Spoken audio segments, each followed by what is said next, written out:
Imagine waking up one morning and discovering that every struggle in your life, every physical ailment, every moment of confusion and pain stems from a single horrifying truth, one that isn't even your fault.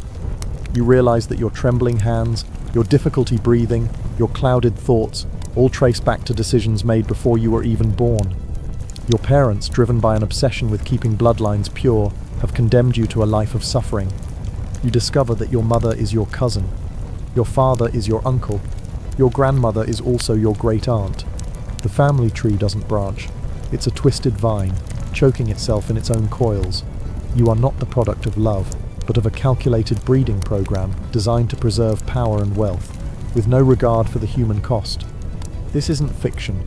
This was reality for countless women throughout history, trapped in a web of genetic destiny that they never chose.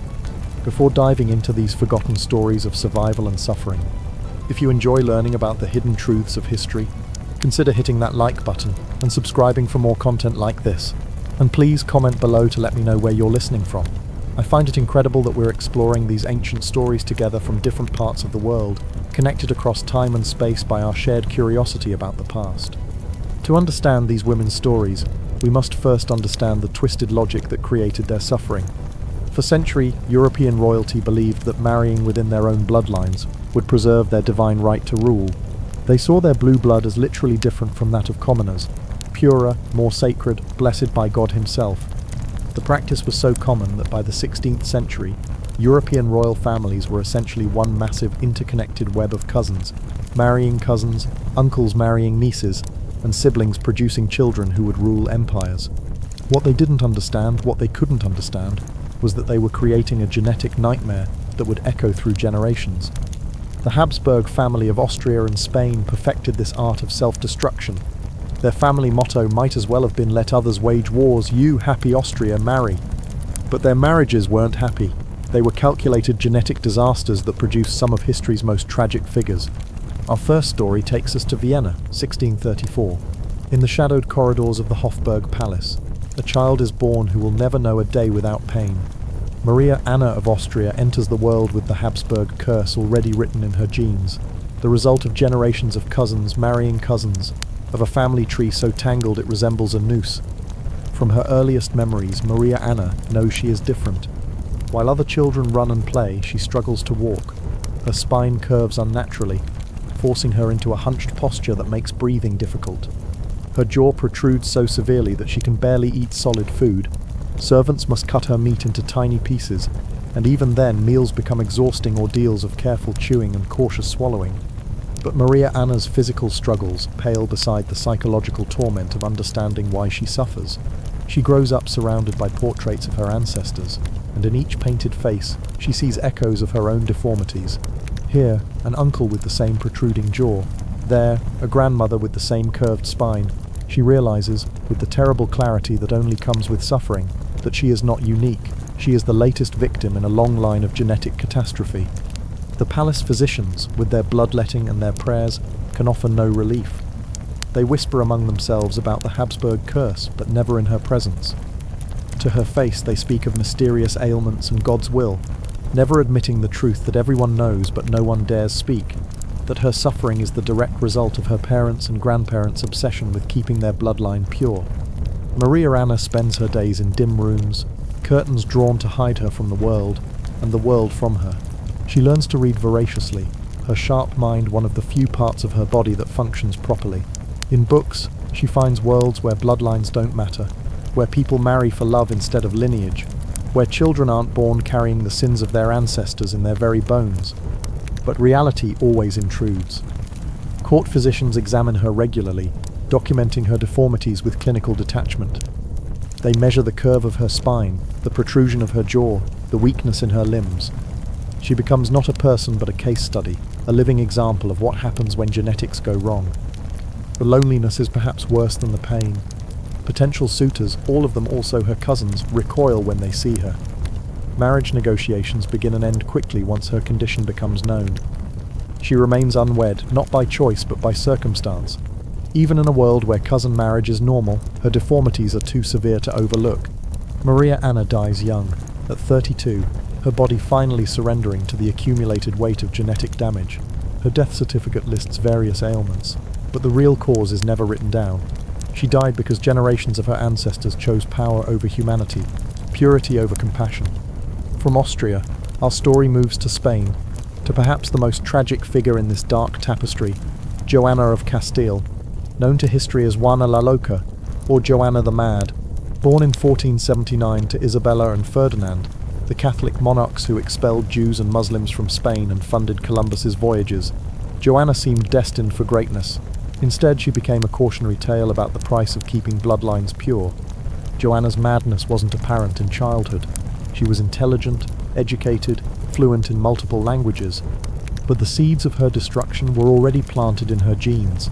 Her parents were cousins, part of the same interconnected web of European royalty that had been marrying within itself for generations. The first signs appeared after her marriage to Philip the Handsome of Burgundy. The union was arranged to strengthen political alliances, but it became a psychological battleground. Philip was unfaithful, cold, manipulative. Joanna's response was intense, obsessive love that others interpreted as madness. But was it really madness? Or was it the natural response of a woman trapped in an impossible situation? Joanna had been raised to believe that marriage was her highest calling, that producing heirs was her sacred duty. When that marriage became a source of constant humiliation and pain, her mind fractured under the pressure. The real tragedy began when Philip died suddenly in 1506. Joanna's grief transformed into something darker, more obsessive. She refused to allow his burial, travelling across Spain with his coffin, opening it regularly to kiss his decomposing corpse. The image is horrifying, but it speaks to a deeper truth about her condition. She had been so isolated, so deprived of genuine human connection, that even death couldn't break her attachment to the one person who had shown her attention, however cruel. Her father Ferdinand and later her son Charles V used her supposed madness as justification to lock her away. For 46 years, Joanna lived in confinement in the royal convent of Santa Clara in Tordesillas. The conditions were deplorable. She was kept in dark, cold rooms, given minimal food, denied basic hygiene. Her attendants reported that she would go weeks without washing, that she would tear her clothes to shreds, that she would scream for hours at a time. But here's the crucial question. Was Joanna really mad, or was she driven to madness by her circumstances? Modern historians increasingly believe that her madness was largely political, a convenient excuse to remove a legitimate queen from power. Her behavior, while extreme, can be understood as the natural response of someone suffering from severe depression, anxiety, and post-traumatic stress, exacerbated by decades of isolation and abuse. The genetic component cannot be ignored. Joanna's family tree shows clear patterns of mental illness, depression, and anxiety, conditions that become more common and more severe with inbreeding. Her great-grandmother had similar episodes. Her daughter Catherine would later show signs of severe depression. The pattern was clear to anyone willing to see it. Joanna died in 1555, still imprisoned, still officially mad. Her death was barely noted. She had been erased from public memory decades earlier, written off as an inconvenient madwoman rather than acknowledged as a victim of a system that valued political convenience over human welfare. Our next story unfolds in the golden halls of the Spanish court, where a little girl named Margaret Teresa carries the weight of empire in her frail body. Born in 1651, she is the daughter of Philip IV of Spain and his niece, Mariana of Austria. Yes, his niece, because by this time the Habsburg family had become so inbred that uncles routinely married their brothers' daughters, and no one saw anything unusual about it. Margaret Teresa's childhood is documented in exquisite detail through the paintings of Diego Velázquez, court painter to the Spanish kings. In these masterpieces we see a child who should be playing with dolls but is instead dressed in elaborate court gowns, her small face already showing the telltale signs of Habsburg genetic damage. Look closely at Velázquez's portraits, and you'll see what the artist was too diplomatic to emphasize, but too honest to hide completely. Margaret Teresa's jaw protrudes slightly, just enough to hint at the severe deformities that would become more pronounced with age. Her eyes have a distant, almost vacant quality that speaks to developmental delays. Her posture, even as a child, suggests the spinal problems that plagued her family. But the most tragic aspect of Margaret Teresa's story isn't her physical condition, it's her complete lack of agency over her own life. From birth, every decision about her future is made by men who see her not as a person, but as a political tool. She is promised in marriage to her uncle Leopold I, Holy Roman Emperor, when she is still a toddler. The engagement is celebrated across Europe as a diplomatic triumph, with no one stopping to consider what it means for the child at its centre. Margaret Theresa grows up knowing that her only purpose is to marry her uncle and produce heirs to continue the Habsburg line. She receives the finest education available to women of her time. She learns to speak several languages, to play musical instruments, to dance and paint. But all of these accomplishments are viewed merely as ways to make her a more attractive bride to her uncle-husband. The marriage takes place in 1666, when Margaret Theresa is just 15 years old. Leopold is 26, old enough to be her father, and is literally her father's brother. The wedding is celebrated with elaborate ceremonies and public festivities, but for Margaret Theresa, it represents the end of whatever childhood she had left. The physical reality of her marriage is something that court records hint at, but never explicitly describe. Margaret Theresa is expected to produce children immediately, despite her young age and frail health. The pressure is immense. The continuation of the Habsburg dynasty depends on her ability to give birth to healthy heirs. She does become pregnant multiple times, but the results are tragic. Her first child, a daughter, lives only a few months. Her second pregnancy ends in miscarriage. When she finally gives birth to a son who survives infancy, the relief at court is palpable, until it becomes clear that the child has inherited the full spectrum of Habsburg genetic problems. Margaret Theresa herself grows weaker with each pregnancy. The combination of inbreeding-related health problems and the physical strain of constant childbearing takes a severe toll on her body. She suffers from what modern doctors would recognize as severe anemia, respiratory problems, and possibly epilepsy. Court physicians document her decline with clinical precision.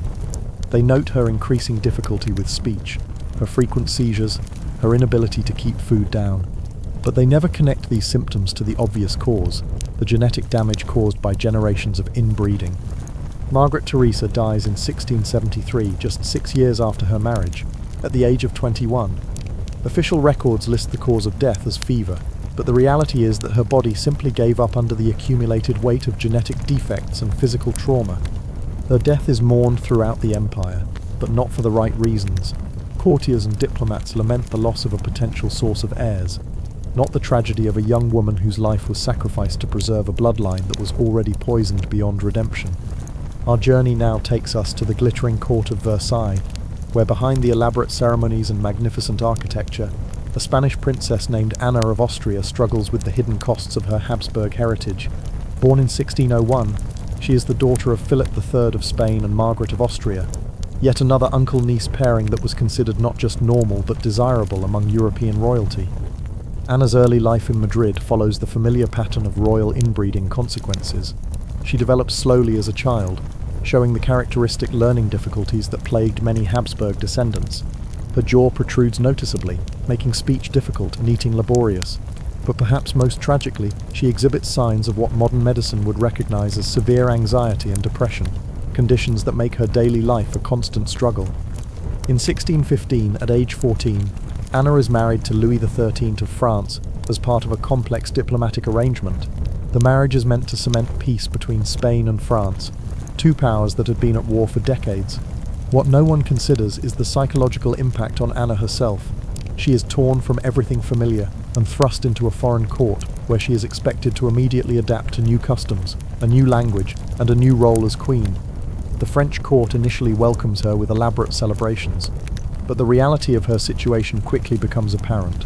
Louis XIII is a cold, distant husband who shows little interest in his young wife.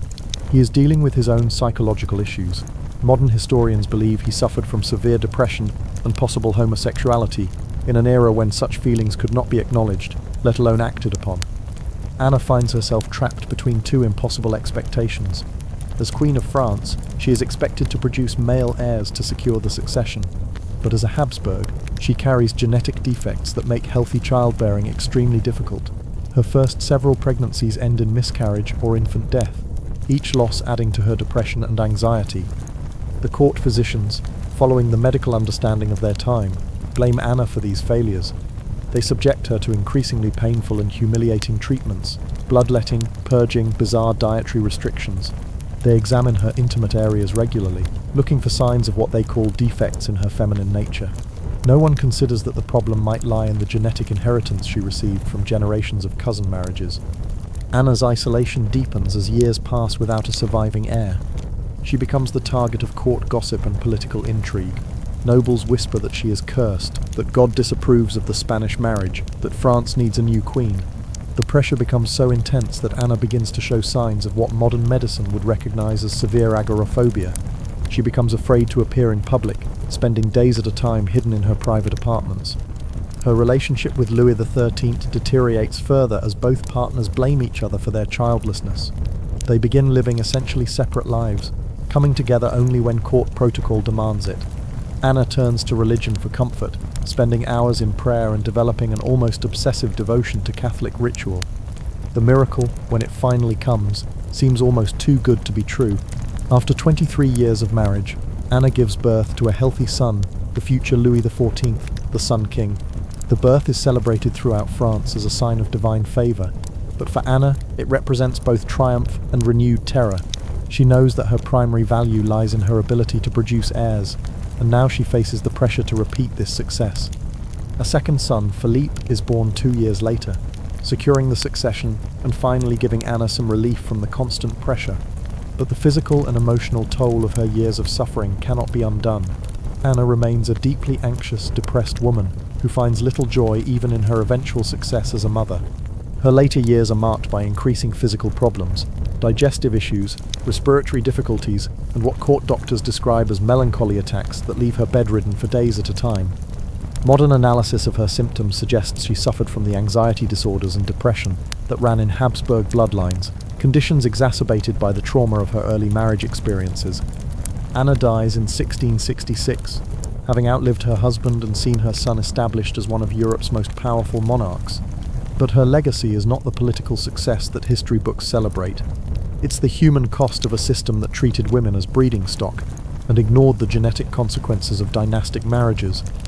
While Marie Antoinette is remembered primarily for her role in the French Revolution, her story is also deeply connected to the Habsburg tradition of inbreeding and its consequences. Born in 1755, she was the daughter of Empress Maria Theresa of Austria and Francis I, Holy Roman Emperor, a marriage that, while not as closely related as some Habsburg unions, still carried the genetic legacy of centuries of cousin marriages. Marie Antoinette arrived in France in 1770 as a 14-year-old bride, carrying with her not just the hopes of the Austrian-French alliance, but also the hidden burden of Habsburg genetic inheritance. Her famous portraits by artists like Elisabeth Vigée-Lebrun show a beautiful woman, but they also reveal subtle signs of the family traits: the slightly protruding lower lip, the distinctive Habsburg jawline that had become more pronounced with each generation of inbreeding. But Marie Antoinette's real struggles weren't immediately visible. Like many Habsburg descendants, she suffered from what court physicians described as feminine difficulties, severe menstrual problems, frequent miscarriages, and what modern medicine would recognize as hormonal imbalances, likely caused by genetic factors. Her marriage to the future Louis XVI was troubled from the beginning, but not in the way that gossips assumed. Both young people were dealing with their own genetic inheritances. Louis XVI showed signs of developmental delays and social awkwardness that made intimacy difficult, while Marie Antoinette struggled with the anxiety and depression that had plagued Habsburg women for generations. The pressure to produce an heir was immense. For 7 years the marriage remained unconsummated, leading to vicious rumors about both partners. Court physicians examined Marie Antoinette regularly, looking for physical reasons for the couple's failure to conceive. What they didn't understand was that both partners were dealing with psychological and possibly physical issues stemming from their inbred heritage. When Marie Antoinette finally did become pregnant, her difficulties continued. Her first pregnancy was marked by severe morning sickness, anxiety attacks, and what modern doctors would recognize as prenatal depression. Her daughter Marie-Thérèse was born healthy, but subsequent pregnancies were marked by miscarriages and infant deaths that took a severe psychological toll. The most tragic aspect of Marie Antoinette's story is how her genetic inheritance intersected with the political catastrophe of the French Revolution. Her anxiety and depression, possibly exacerbated by inbreeding-related hormonal issues, made it difficult for her to navigate the complex political situation developing around her. Her tendency toward impulsive decisions and emotional outbursts, traits that might have been manageable in a stable political environment, became fatal flaws as France descended into revolution. Court observers noted her increasing erratic behavior as the political situation worsened. She would swing between periods of manic activity and deep depression, unable to maintain the consistent political judgment that the crisis demanded. Modern historians debate whether these mood swings were purely circumstantial or whether they reflected underlying psychiatric conditions common in Habsburg bloodlines. The famous phrase, "let them eat cake," which she probably never actually said, reflects the way her enemies used what might have been symptoms of genetic mental health issues to paint her as callous and out of touch. Her real tragedy wasn't callousness, but rather the opposite. She was overwhelmed by the suffering around her and lacked the psychological tools to cope effectively. During her imprisonment and trial, Marie Antoinette showed remarkable courage, but also signs of the dissociative episodes that had affected other Habsburg women under extreme stress. Guards noted her periods of apparent confusion, her difficulty focusing on questions during interrogation, and her tendency to retreat into herself when faced with overwhelming pressure. Her execution in 1793 ended not just a life, but a genetic line that had shaped European history for centuries. In her final moments, she reportedly showed the dignity that had always been her best trait, but also the resignation of someone who had never fully understood why her life had been so difficult. To truly understand the scope of Habsburg genetic tragedy, we must examine not just individual women, but entire generations destroyed by the practice of inbreeding. The Spanish infantas of the late 17th and early 18th centuries represent perhaps the most concentrated example of genetic catastrophe in European royal history. These were the daughters and granddaughters of Charles II of Spain, himself so inbred that his genetic coefficient, a measure of how closely related his parents were, was higher than that of children born to brother-sister pairs. Charles II was impotent, epileptic, and possibly intellectually disabled, the end result of 16 generations of Habsburg inbreeding.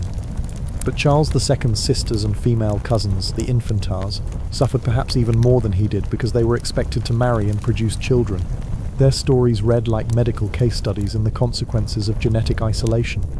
Maria Margherita, born in 1651, exhibited severe developmental delays from early childhood. Court records describe a child who couldn't speak clearly until age 7, who had difficulty walking, and who showed signs of what modern medicine would recognize as autism spectrum disorders.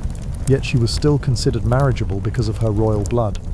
Her sister Maria Theresa showed different but equally tragic symptoms. She suffered from what court physicians called falling sickness, almost certainly epilepsy, and had such severe respiratory problems that she could barely climb stairs. Her jaw was so malformed that she could eat only liquid foods, and her spine was curved to such a degree that she needed support to sit upright. These women grew up in the Alcazar of Madrid, a palace that had become more hospital than royal residence. Teams of physicians, surgeons, and priests attended to various royal children, all suffering from different manifestations of the same underlying genetic catastrophe.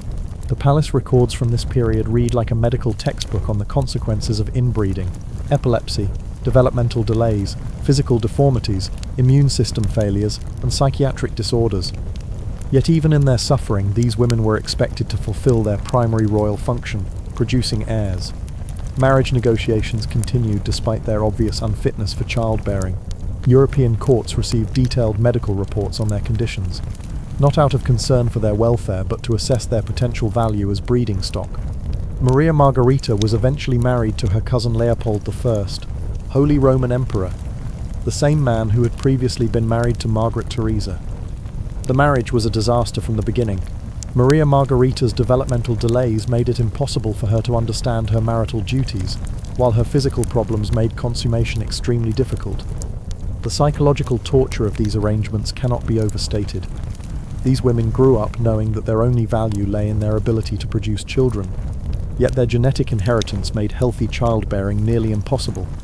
They lived with the constant fear of pregnancy, knowing that each conception risked not only their own lives but would likely produce children even more damaged than themselves. Court records from this period reveal the human cost in heartbreaking detail. Letters between royal women described miscarriages, infant deaths, and the constant fear that accompanied each pregnancy. They write of children born so deformed that they couldn't survive outside the womb, of babies who lived only days or weeks before succumbing to genetic defects. The psychological impact was devastating. Many of these women developed what modern psychiatry would recognize as severe anxiety disorders, depression, and post-traumatic stress. They became reclusive, afraid to appear in public, ashamed of their appearance and their failures as wives and mothers. Perhaps most tragically, they often blamed themselves for their inability to produce healthy heirs.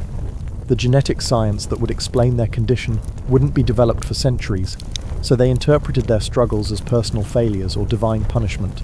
This self-blame added another layer of suffering to lives already overwhelmed by physical and emotional pain. To fully understand these women's stories, we must examine the genetic science that explains their suffering.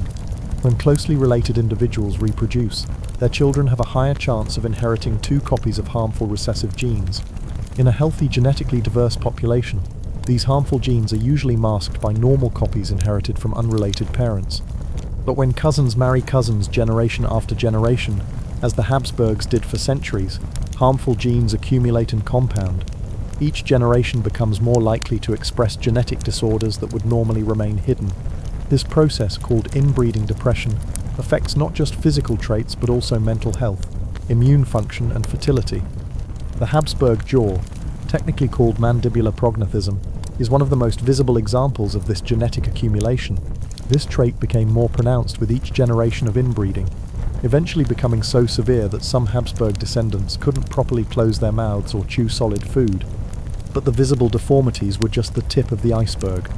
Modern genetic analysis suggests that Habsburg descendants also suffered from increased rates of epilepsy, intellectual disabilities, anxiety disorders, depression, and immune system deficiencies.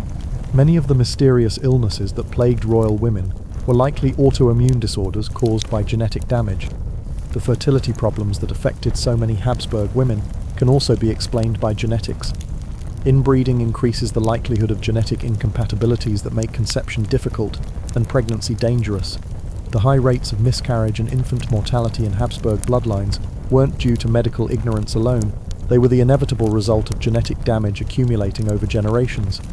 Perhaps most tragically, the psychological problems that affected women like Joanna of Castile and Marie Antoinette can be understood as genetic predispositions to mental illness being triggered by environmental stress.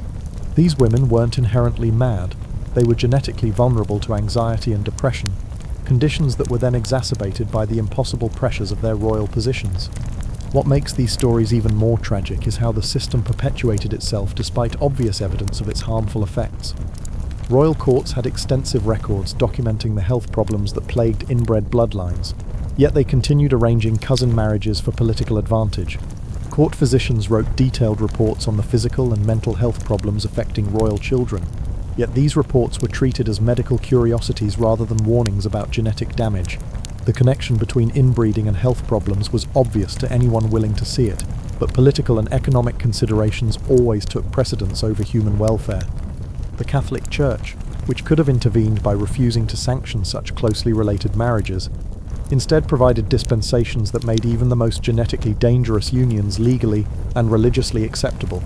The Church's position was that royal bloodlines were divinely ordained, and that preserving their purity was more important than preventing human suffering. Even the affected women themselves sometimes perpetuated the system. Having been raised to believe that their royal blood made them superior to commoners, some actively sought marriages with their own relatives to preserve what they saw as their genetic inheritance. They didn't understand that they were participating in their own genetic destruction. The most heartbreaking aspect of this perpetuation is how each generation of women hoped that their children would be different, that somehow their offspring would escape the genetic curse that had plagued their families for centuries. They endured pregnancy after pregnancy, miscarriage after miscarriage, hoping against hope that the next child would be healthy. The Habsburg genetic experiment finally came to an end with Charles II of Spain, whose death in 1700 without heirs sparked the War of Spanish Succession. Charles II was so genetically damaged that he was impotent and possibly intellectually disabled, the final tragic endpoint of centuries of inbreeding. His death marked not just the end of the Spanish Habsburg line, but the beginning of a slow recognition that royal inbreeding was unsustainable. While cousin marriages continued among European royalty, they became less common and less closely related, as courts began to understand the genetic risks involved. The women whose stories we've explored were victims of a system that valued political convenience over human welfare, genetic purity over genetic health. They suffered and died not because of personal failings or divine displeasure, but because their ancestors made choices that prioritized short-term political advantage over long-term genetic consequences. Their legacy is not just the historical record of their suffering, but the scientific understanding that grew from studying their condition. Modern genetics owes much to the tragic Habsburg experiment in inbreeding. Their pain contributed to our understanding of how genes work and why genetic diversity is essential for human health. While royal inbreeding on this scale is largely a thing of the past, the forces that created these tragedies still exist in different forms. Isolated communities around the world still practice cousin marriage, often with similar genetic consequences. The fundamental tension between preserving cultural traditions and protecting genetic health continues to play out in various contexts. More broadly, these stories remind us of the dangers of treating people as means to an end, rather than as individuals deserving of dignity and choice. The Habsburg women were reduced to their reproductive function, valued only for their ability to produce male heirs and preserve bloodlines. Their individual needs, desires, and welfare were secondary to political considerations. This dehumanization isn't unique to royal courts of the past. Throughout history and continuing today, women have been reduced to their reproductive capacity, their worth measured by their ability to produce children for the benefit of others. The Habsburg tragedy is an extreme example of a pattern that continues in various forms worldwide. As we reach the end of these tragic stories, we must confront an uncomfortable truth. The suffering of these women served a purpose, though not the one their tormentors intended. Their pain, documented in court records and medical texts, provided crucial evidence for the development of modern genetics. The Habsburg genetic experiment, horrific as it was for those who lived through it, gave science invaluable data about the consequences of inbreeding. Modern understanding of recessive genes, genetic diversity, and hereditary disease patterns developed partly from studying the tragic outcomes of royal cousin marriages. This doesn't justify their suffering or diminish the horror of their experiences, but it does mean that their pain wasn't entirely meaningless.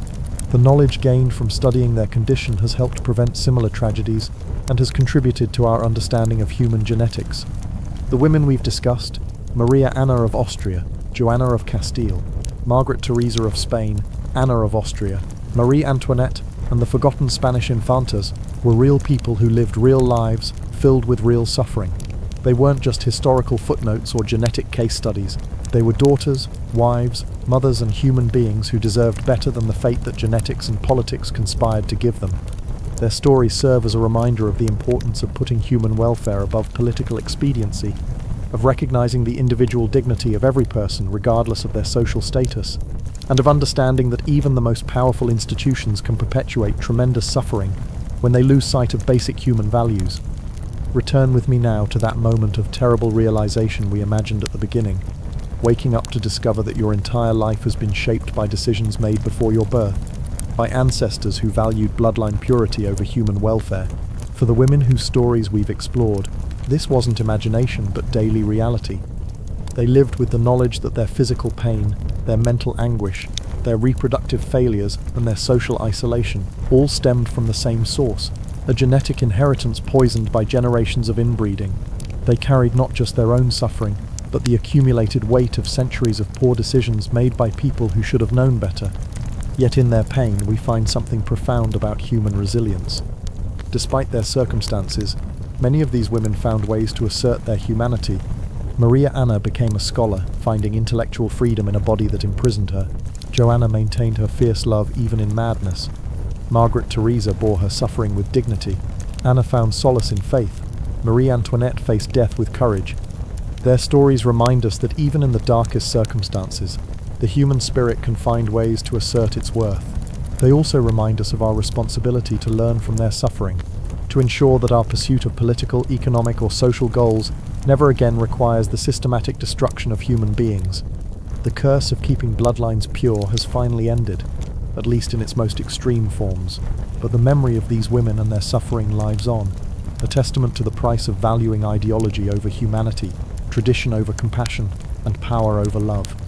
In the end, their legacy is both tragic and redemptive.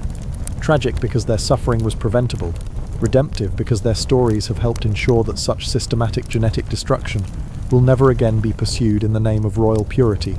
They paid the ultimate price so that we could learn a lesson their ancestors refused to see, that human worth cannot be measured by bloodline, and that true nobility lies not in genetic purity, but in the courage to acknowledge our common humanity. Their voices, silenced by death and time, still echo through history with a simple, profound message.